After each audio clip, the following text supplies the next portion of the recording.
Good evening, everybody. Welcome to the course of magic. The Sixth Sense.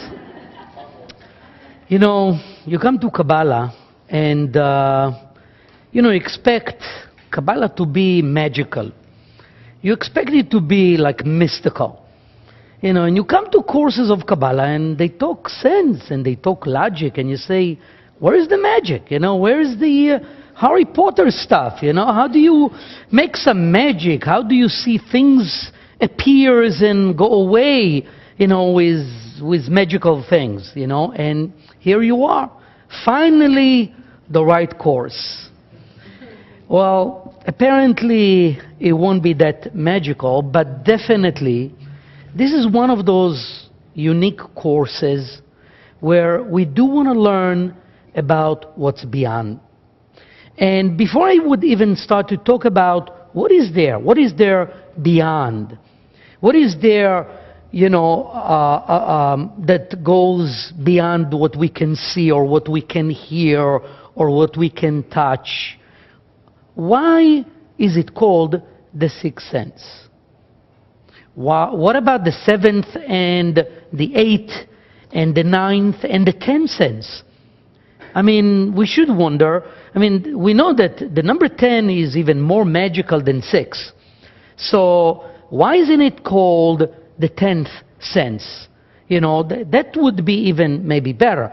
Yet we call it Sixth Sense. So first of all, I would like to ask that question of why is it the Sixth Sense? And also, what are we going to learn here? What will be the subjects, what will be in this probably, I believe, 6, but it might go to 7 and 8 lectures. I don't know. We'll see how it develops, and maybe you would ask for more, so we might even get some more. But we also need to ask, what's the benefit of knowing the Sixth Sense or having a Sixth Sense? What's the benefit? I don't want to become psychic.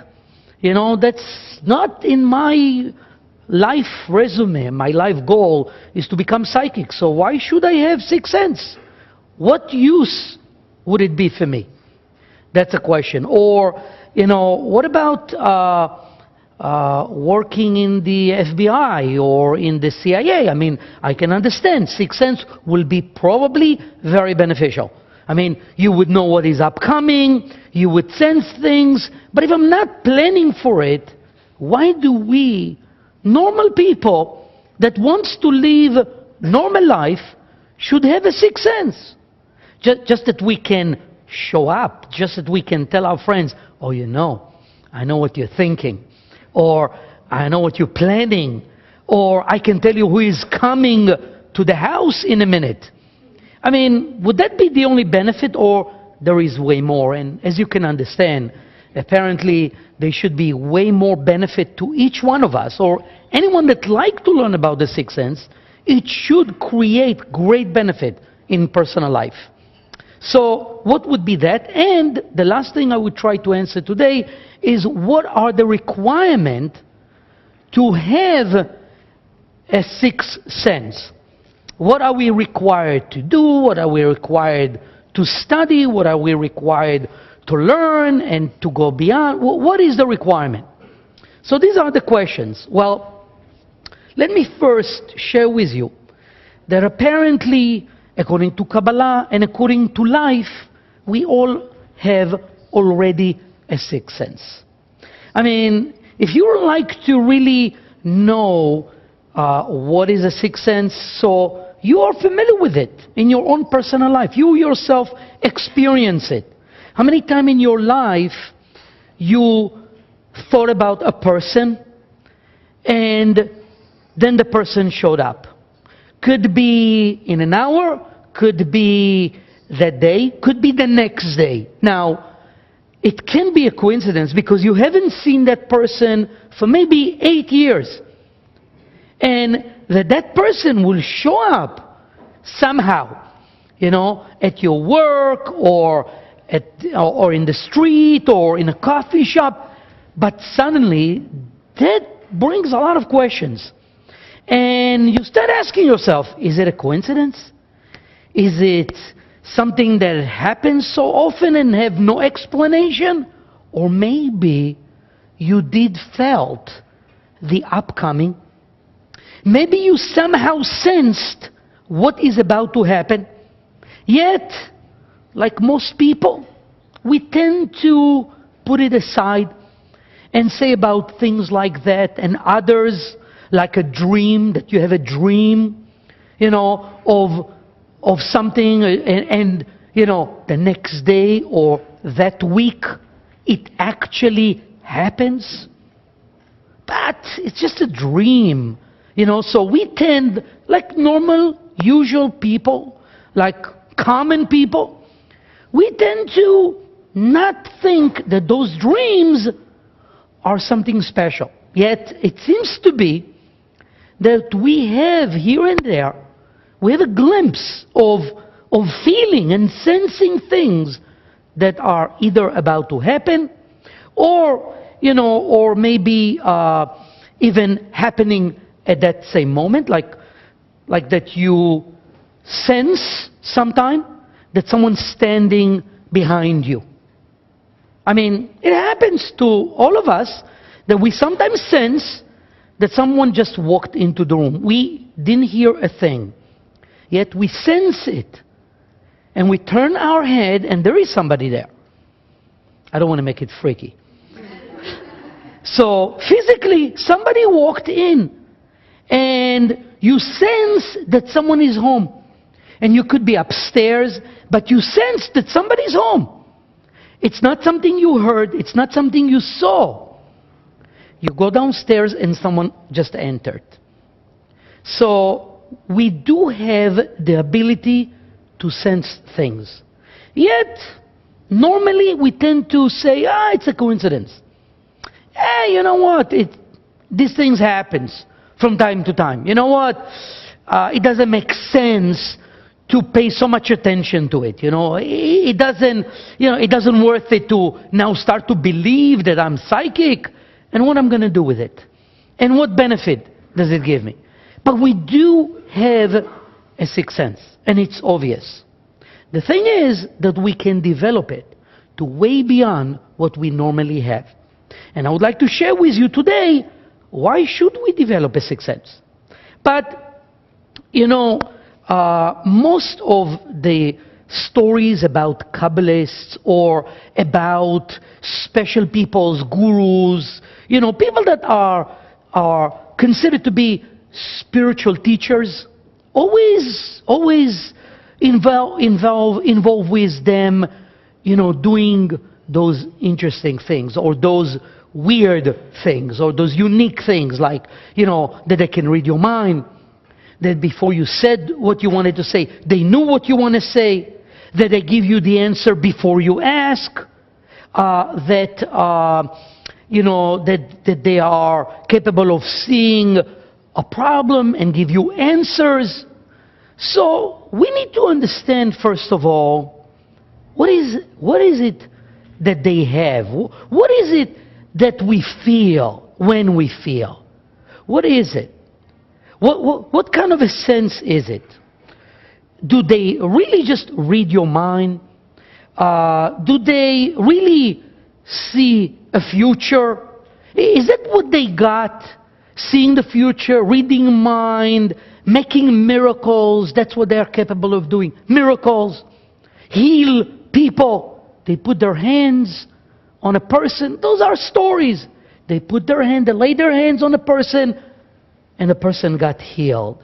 What do they have? Is it something we don't? Or maybe we do, and we can just develop it.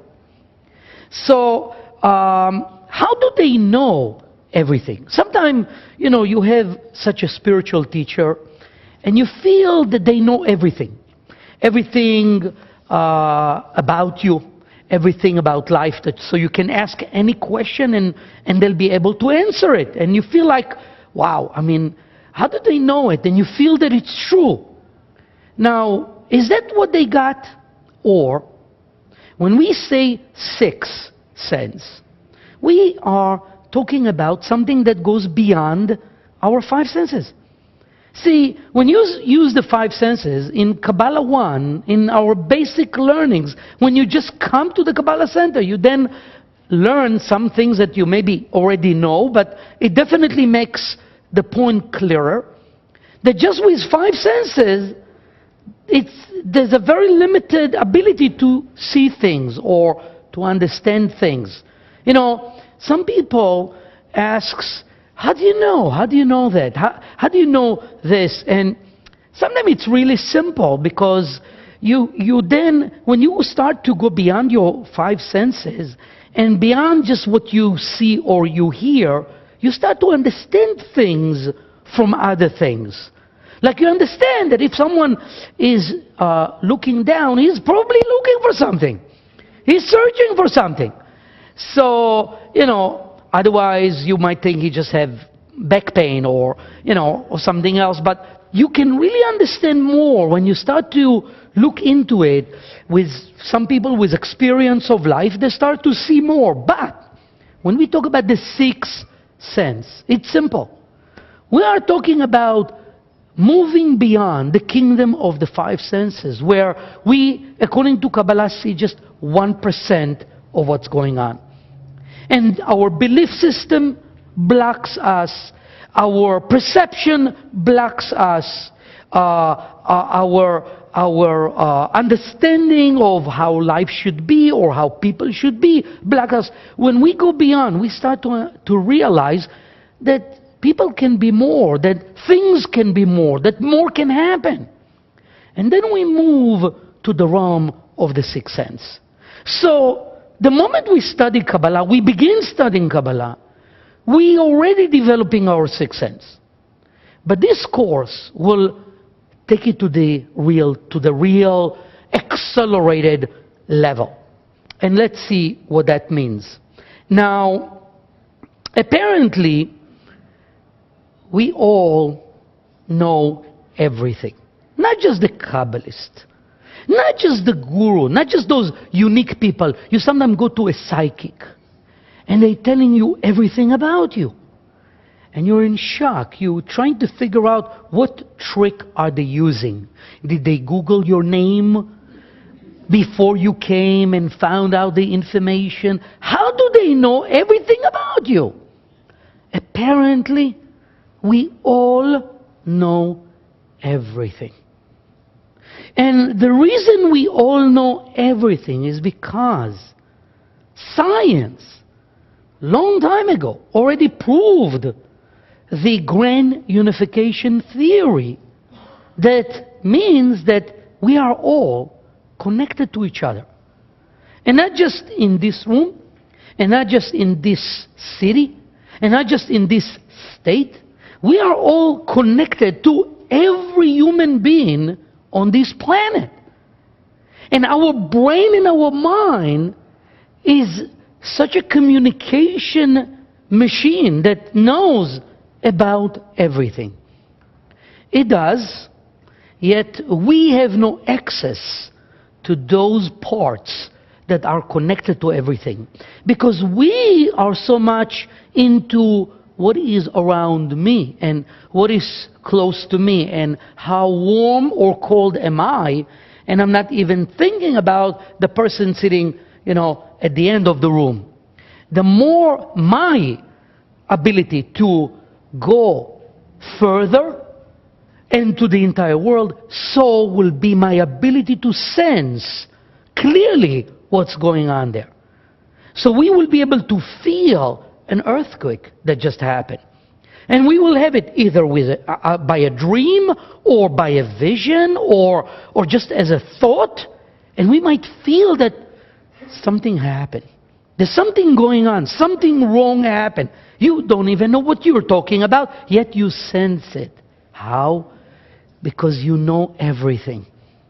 We do, and we feel everything.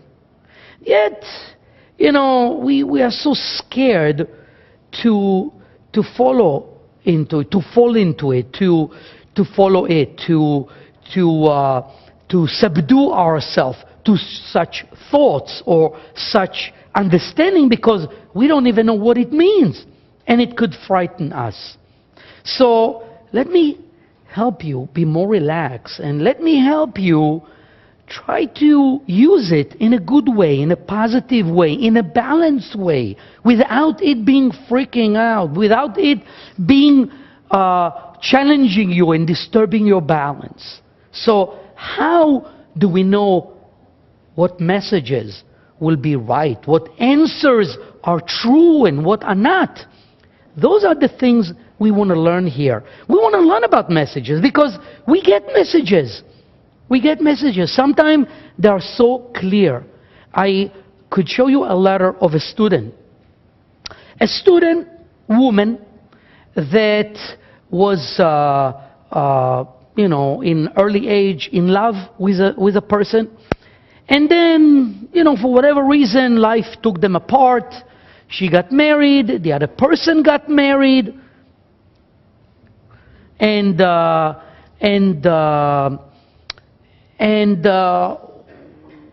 she always remembered that person. That person was always in her mind. And after years of marriage, she divorced her husband. And she was late for a plane. And she got to the plane, and she was sitting, and next to her was him. Right next to her was him. And she was in shock, and they start talking, and, all the memories came back, and all the old feelings came back, and he said also that he is in a process of divorce from his wife. So now she sent the question, is it a sign? Now, you're laughing. Some of you would say, sure. Are you joking? Are you kidding me? This is surely a sign. Of course, how life could bring them that way. But some people would say, maybe it's a test. Maybe you need something more. Some people would say, it's not that clear. How do we know when signs are clear or not? How do we know which signs we should follow? Well, we need to develop our sixth sense for that. And this is part of what we study here. Or just, remembering all the time that it's true that you can't understand life just with logic, just with your brain, just with common sense. Because sometimes life don't make sense. Sometimes life are so illogical that you say to yourself, what is going on here? Is it a message? Is it a sign? Is it a wake-up call? How should I relate to that? Well, part of our study of the sixth sense, we're going to learn how to define exactly what is in front of us. That's part of it. That's part of the benefit of having a sixth sense. How do you know? How do you know what really happens? I remember a situation that happens to me that, once I had my phone need to be fixed, and I went to the shop where I got it, and that was like years ago, and there was those shops that sell you the cell phone, and they were responsible for it. And I gave them the phone, and they said it's going to be 2-3 days. And I called in 2-3 days, and they say, it's not with us anymore. We send it to the lab. The lab is in another location. So I went to that location to find out what happened. It's like 2-3 days. I didn't get any message. And they say, yeah, we're taking care of it. Here is a phone that you can have meanwhile. So I was waiting a few more days, and then I call, and there's no answer. I go back to the store. The store is closed. They closed the store. So I go back to the people that sent me. I said, what happens? They said they are bankrupt. I said, they? You are the phone. You took my phone. No, we have no connection. Can I speak with the owner? He can't talk to the owner. He can't talk to the manager. He can't talk to anybody. So, of course, I got very upset. I got frustrated. I said, what do you do in such a situation? Why did it happen to me? And with Kabbalah, I said to myself, you know what? There must be a bigger picture. There must be something else going on. I restricted my reaction, and I called the company. I told them what happened, and they sent me the latest model of that phone. And that was an upgrade of a lot of money that I couldn't definitely put in. So then I understood that the whole thing happened, that they stole my phone to allow me to get a better one. But I wish I would know it ahead of time. So I won't have to go through all of it, through all of this. So maybe if the sixth sense is developed enough, you would sense that something else is happening here. It means good, and you're going to benefit from it. So you go for it. But now, when I say that we can really feel things, you can take many examples of this, like when a husband cheats on his wife, and she finds out, and she's very hurt. And she's very hurt, and it's very painful, and her world collapses, and it's a terrible thing that someone face and confront with.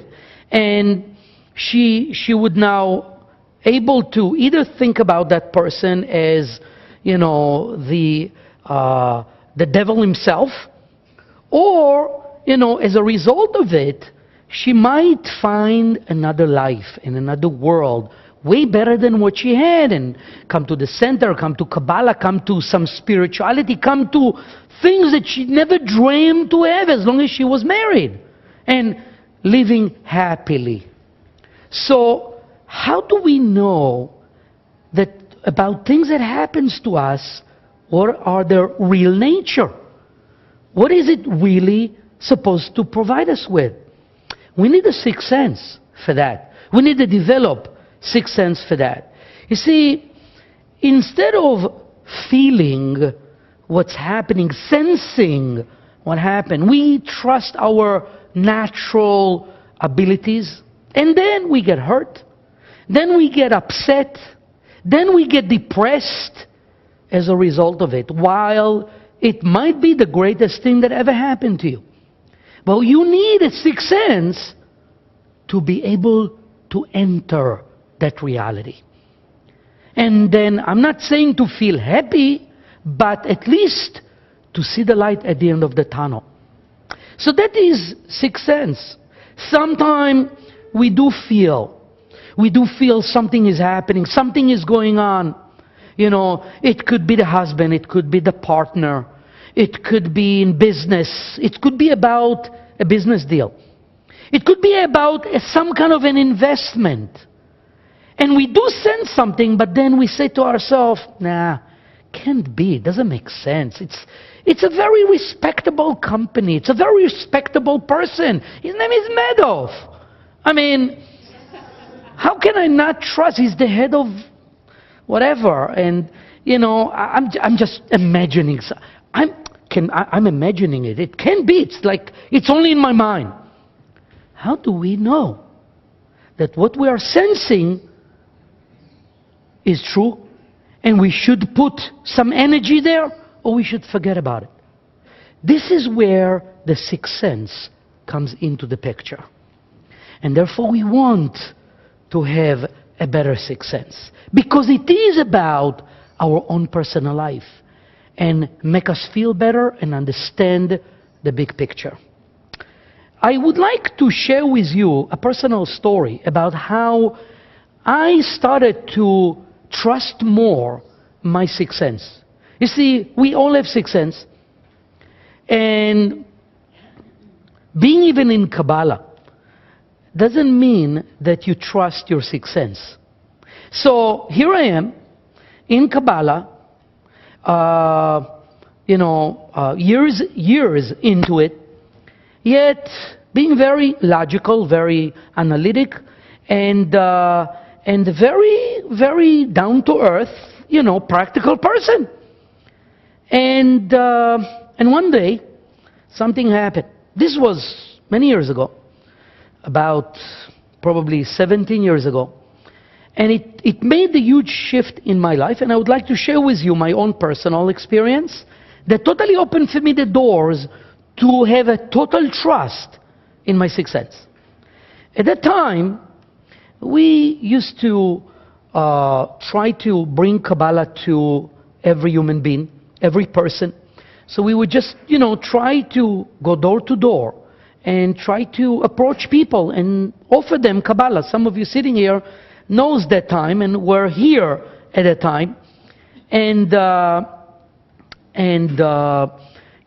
one time I was going to a certain area and I was trying to get to people and speak with them, and the day ended and I didn't have a chance to complete that area. Usually it will be like really covering that area, not leaving unfinished ends. And the next day I went to another place because I knew that there's no much to do there, and it was a half an hour drive. So I said, I'm not going to waste time there, not waste time, but go there and then waste time traveling. Time was like very important. You can, at that time we didn't want to waste time. Time was all we got. And the more people you could approach that day, the more Kabbalah would be learned by other people. So the next day I went to some other area, and I started going there and talking to people and trying to get them to read some of the books. And then, like in the middle of the day, I felt that I need to get a haircut. And I find myself arguing with myself, saying to myself, Moshe, haircut in the middle of the day? Why you need a haircut? You want to stop now working? And where do I want to get the haircut? I want to get the haircut there, in that place where I was yesterday, because I remember that there was, a hair salon there. So now I'm thinking about driving there, and I'm arguing with myself, Moshe, you can't do that. You don't stop in the middle of the day and you drive half an hour to get a haircut. This is unheard of. You're wasting time. You know what happened when you waste time? This is all going on in my mind. You know what happened when you waste time? Later on, nobody listening, nobody wants to talk to you. Only when you're into it, then you have to finish here. And I find myself walking to the car, getting in the car, and all the way for half an hour have so much guilt about driving there. I get to the hair salon. I go in, I sit by the chair, and there is a guy, dark skin, with hair, very long hair, approach me, and he says to me in Hebrew, what kind of a haircut do you want to get?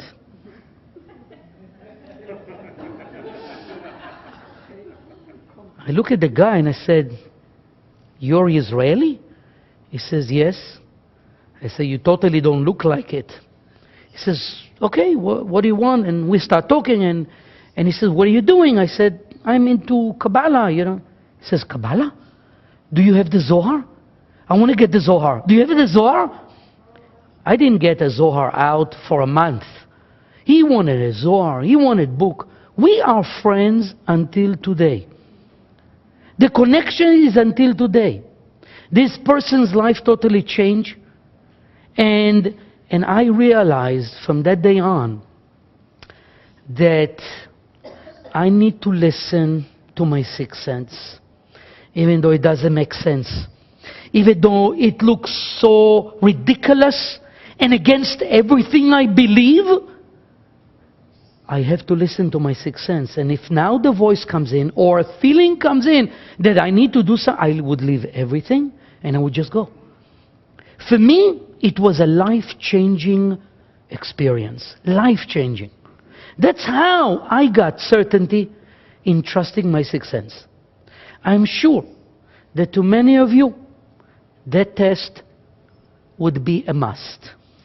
So I shared it with you just for you to know that to enter that reality, you might be tested for it. You might be challenged with it.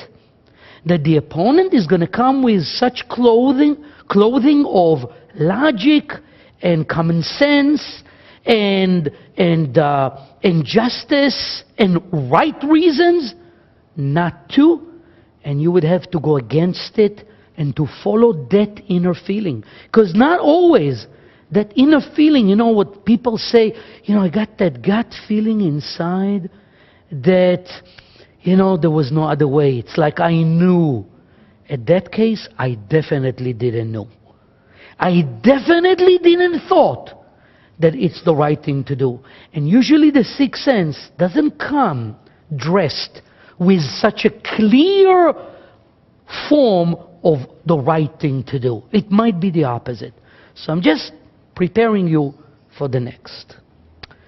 So you all know that feeling deep inside that you don't like something in that person's face.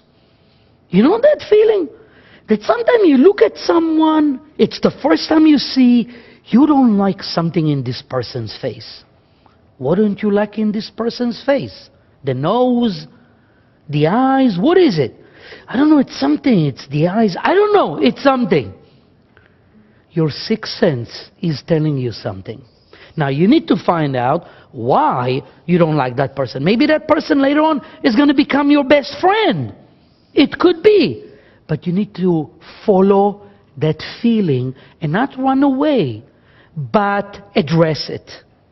We're going to learn how do we address those feelings. What do we do? What do we think? How do we find out? In what way? By the way, it is true that when someone has lack of balance or something is wrong, it would appear in a person's face. I mean, this is the next course that would be in this room right after we finish, which is called palm and face reading, and then you actually learn what within the face means, etc., etc. So, but with the sixth sense, you're going to be able to see it, and you will be able to hear in that person's words what is wrong. You see, when people talk, there is something else that is accompanied to their voice. You can hear in a person's voice everything. You can hear if they say truth or not. You can say if they feel good or not. You can hear if they are happy, unhappy. You can feel or hear if they are about to do a good thing or a bad thing. There's so much that is accompanied to a person's voice. Now we all hear it. Sometimes we think we heard something. Most of the time we're not. We need to develop our sixth sense to be able to hear when someone is talking. Where is that person? Spiritually, what is he experiencing? The benefit also of having the sixth sense is beyond. I mean, I spoke about simple things. But in this course, I would like to take it to the extreme. Take it to the extreme means to be able to have a conversation with angels. With angels, my friend. To talk to angels. There are angels. Now, maybe some of you in your life saw angels. Maybe you heard angels. Maybe you didn't. Most people didn't. Most people might believe that there are angels, but never saw one. I didn't believe in angels, so I had to see one to be able to talk about it. And I did what was necessary, and I got to see one. Of course, it freaked me out. I got very scared. I will share it with you. But if I take it to the extreme, it's one of the things that I would like you to be able to see and connect to angels. And it's not such a hard thing to do. I'd like you to learn, I'd like to show you, because it's not that difficult, to see people's aura. People's aura shows a lot about people, shows a lot about ourselves. You can see your own aura, maybe at first. And then you can see other people's aura, so you will know where they are. Now, just to make sure, it's not to judge anybody. It's not to put down anyone. When we learn it in a way that it's only going to help us and others. You know, it will never be to judge someone, to put them down or look at them down and see them in a different way. It's just that we can be more connected to others, we can help more others when we can see their aura. So I would like to share that with you, but that will take some preparation. So toward the end of the course, I would like to get to those subjects, the aura, angels. We're going to learn to open up and know how to read, you know, different messages, different signs, spiritual signs that appear in our life. Those signs can appear by people, they can appear by animals. We need to learn the language of the animals, the language of the birds. Birds carry messages. Animals carry messages. Different kind of animals. Maybe not mosquitoes as much as, you know, dogs and cats and birds. But you know, if you think about it, animals can sense earthquakes and floods hours before it happens. They escape hours before it happens. Mice feels that the boat is about to sink. So they're already running away. They already know what is about to happen. Now, don't you think that we are a little more capable than them? For sure we are. Yet we don't have that sense developed. We have a better sense than them, yet we don't have it developed. So as you go to gym, you know, because you want your body to develop and you want your muscles to develop and you want to be in shape physically, the same way you do when you go to university or college and you want your brain to develop and be able to do more. We need to develop our soul to do more, and that is what the Sixth Sense course is about. So we're going to learn that too. There is another thing I'd like to share with you, and it is the Kabbalistic feng shui. The Kabbalistic feng shui has to do a lot with things in our life. All the physical things in our life, the inanimate kingdom that is around us, in our house, in our office, where we put ourselves, where we sit, how we sit. It all has to do with the Kabbalistic feng shui, and I'd like to share that with you. That will be also in this course. But the main benefit of studying the Sixth Sense, the main benefit of all, I think, is that we can become a little more sensitive to others. And by being more sensitive to others and sense where they are, and sense what they feel, and sense what they think, we can really get closer to them. Because we all like people to like us, and we all like company. You know, you put yourself lonely on some mountain for a week, and then you see how much you crave a cell phone or to talk to someone. And you feel how important it is to have someone to have a conversation with. So we are all very humanitarian. We're very social people. We're very social creatures, and we need company. Yet we want that company to be very welcoming and loving and warm to us. So the more sensitive we become, the more it happens.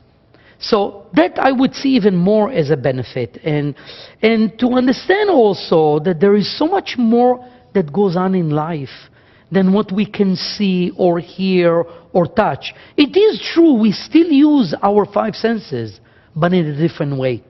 We're going to use our ears, we're going to use our eyes, but we're going to be able to see things that we didn't see or we didn't hear before, or we didn't sense before. So that will be the Sixth Sense, and then we will be able to change. We will be able to go out of ourselves, because the more we are into ourselves, the more that we are kind of like creating a wall around us, and we're just busy with as close area as we can. That's how far we're going to be from people and from life and from the world. So that definitely can change. That definitely will change. And definitely we can stop being so reactive, and we will be able to maybe, instead of being affected by the 1% world and everything that goes on around, the earthquakes and the disasters and the economy and everything that can make us so depressed and so down, instead of it, we will be able to see a bigger picture and understand why is it happening. The answers will come to us of why it happened. We could give answers to others because we will connect to that big picture. There is always a good picture. It's always a better picture. That's the big one. And we will see the purpose of what's happening. Now, without the sixth sense, basically, we can't see the true reality. As long as we just use five senses. And maybe, for some people, having a sixth sense look frightening, look threatening. I don't know. What is it? Is it spirits? Is it about ghosts? Is it about things? No, maybe that's too. Maybe that's there. But you're going to learn how to block the things you don't want to see and how to handle it, and it will not scare you. And it would not frighten you, and it would not threaten you. So that I can promise you. The question is, what is required of us to be able to achieve a developing of a sixth sense? That's the question. What will be the requirement? There must be a requirement. If it's more, it costs more. If it's valuable, it must have a price. Nothing good comes for free. We learn it in Kabbalah, we learn it in class number 2, and that's the question we should ask ourselves. So, I just want to describe to you, before I get into that, what does it say in the gate of the Holy Spirit, or maybe I should say the gate to divine perception? That's one of the gates, one of the books that Rabbi Isaac Luria was teaching his student, Rabbi Chaim Vital, and it all kind of like formed in that specific gate of the divine perception. And I'd like to share with you some of the most amazing abilities that Rabbi Isaac Luria had when it is described by his best student, Rabbi Chaim Vital, that keep repeating himself again and again, saying, I saw it in my own eyes, and it's not someone that told me. I actually saw it in my own eyes. It says that he was able to define what sickness people have according to the pulse. So he would check the person's pulse, and he would know immediately what kind of disease the person have. But beyond what disease the person have, he also mentioned that he would know the reason for that disease, which goes a little bit beyond what Chinese doctors that also use the pulse would find out, so they know what the problem is. But the Ari was able to tell what caused it, and then help the person get rid of it. Maybe even without herbs and stuff, just tell him what should he do. In page 15, it says that he saw letters on the person's forehead. He used to look at a person's forehead, and those letters that would appear there would show him where that person's soul came from and from what level it is from. So he would be able to direct the person to whatever that person required for its correction. In page 16, he was reading palms. He was able to define by the face of a person, and he would see the aura of the person. Page 17, he was inviting the soul of the individual to a conversation. Without the involvement of without the person speaking, he was able to speak with the soul and then know everything that happened to that individual and why, and what will happen to this individual in the future. In page 19, it mentions the ability of the Ari to know about every different herb and its quality. He was able to speak with Elijah the prophet.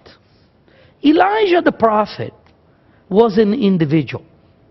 Yet that individual comes in unique ways and can assist us in many different ways. Elijah the prophet, for a Kabbalist, is an energy of miracles that can create miracles, that can change chaos into miracles and wonders. That's what Elijah the prophet is about. So part of what we're going to learn here is how to connect to Elijah the prophet. What is Elijah the prophet? How do you connect to that energy? How do you bring that energy into your life? And when there is chaos, how does everything shift? Because you made that connection. Beyond that, he was able to understand birds talk. He was able to understand trees talk. He was able to understand the grass that move and make a sound. And the voice of the inanimate. He was able to hear what the stone is saying. He was able to see the angels and speak with the angels. Now, it could be very much that we will not achieve that level in this course. If you're disappointed, I'm sorry, but we might not get to that level. But definitely it's good to know what is the top, what is the roof, what people can achieve in a very short lifetime. To remind you, the Ari left the world 38 years old. So he kind of like born that way. He was born that way. So he was unique. But it seems to be that human being can achieve those things. Now, for developing something, to be able to develop some, whatever extent we're going to take it to, and that is really up to every one of you, to how much of the sixth sense you're going to develop. It's really up to you. But to be able to do so, the first condition, the first term to be able to make it is to open up. That's the first thing, is to open up. What does it mean to open up? It means that we need to go beyond the 1% reality. And that means that we need to open up to a lot of imagination and to a lot of weird things. So you need to be prepared and willing to look into weird things and very imaginary things as something that might be true.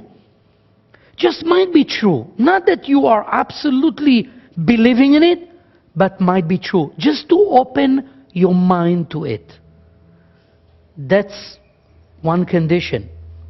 We need to let go.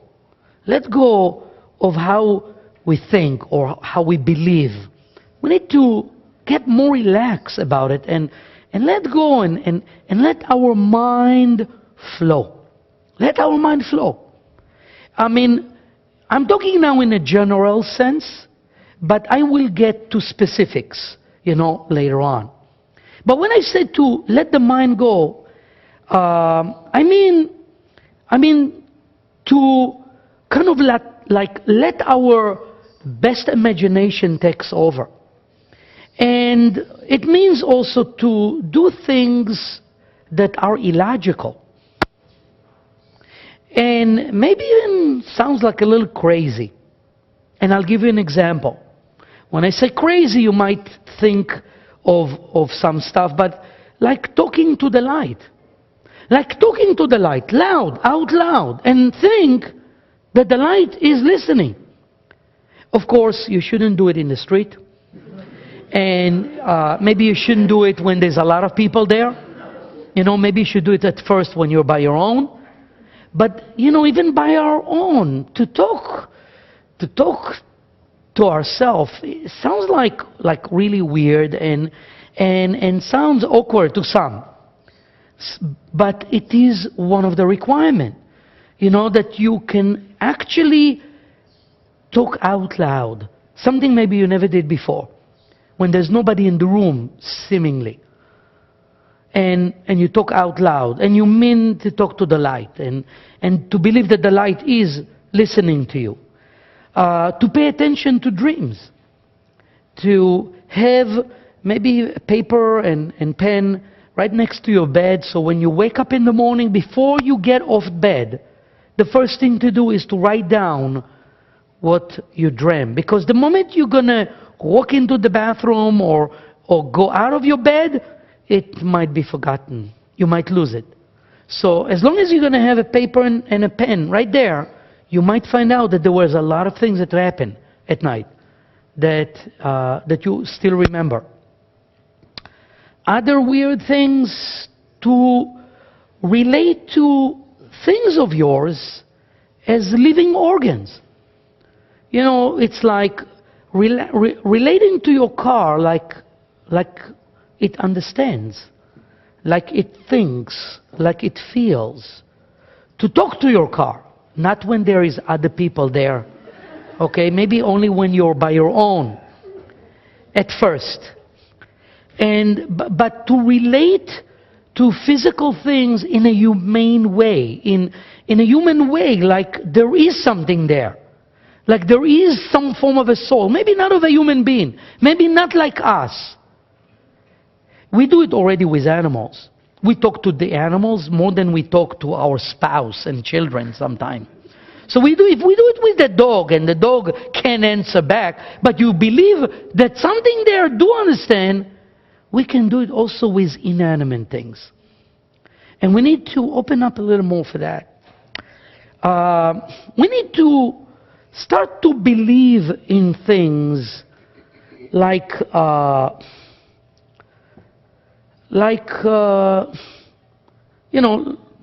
honestly, like in an innocent way, like being sometimes you look at very innocent people, and sometimes very innocent people, think in a certain way and believe in a certain way that we logically and consciously and learned people know better. Maybe we need to let go of all those guards and all those walls and open up for that, open up more for things. To be willing to change our mind, to change the way we look at things, the way we hear things. Think about science fiction movies. There used to be, those science fiction movies that show things that couldn't happen. And apparently we have them today existing, using them. And those science fictions of today, you never know if like in 50 years from now, they're not going to become a reality. So apparently whatever people can imagine can become a reality, a physical, scientific reality. So we can open up to it. So this is what I had to share with you today. Does this make sense?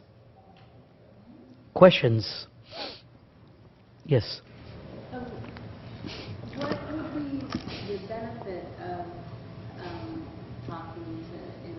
relating to inanimate objects? Okay, the benefit of relating to inanimate object is that it might react back. It might connect with us. Because if you connect with it, it might connect with you. It's like you're talking to a person, and there are many documents that can prove that people were in coma. And they were definitely not awake, and definitely look like either asleep, their eyes closed, and they couldn't listen or hear. And then when they wake up, they say, we heard every word you said.